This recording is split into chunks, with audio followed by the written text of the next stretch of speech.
இந்த மாதிரி மகுடிக்கு பாம்பு ஆடுமா அப்படின்னா கண்டிப்பாக கிடையவே கிடையாது. மகுடிக்குன்னு இல்லை, வேறு எதுக்குமே பாம்பு ஆடாது. அப்போ இது மட்டும் எப்படி அப்படின்னா, நல்லா பார்த்தீங்கன்னா அவர் மகுடியை எந்த பக்கம் திருப்புறாரோ அந்த பக்கம் தான் அந்த பாம்பும் தலையை திருப்பும்.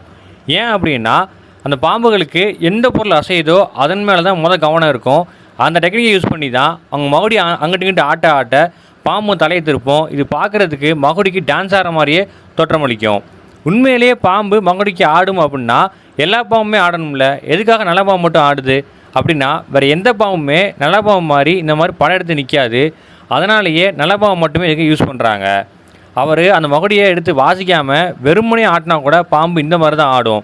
ஏன்னா அதுக்கு எது அசையுதோ அதை பார்த்தா அது திரும்பும். அதனால் உங்கள் ஊரில் மகுடி வாசித்து பாம்பு பிடிக்கிறேன் அப்படின்னு யாராவது சொன்னாங்கன்னா நம்பாதீங்க. முக்கியமாக காசை கொடுத்து ஏமாந்துடாதீங்க.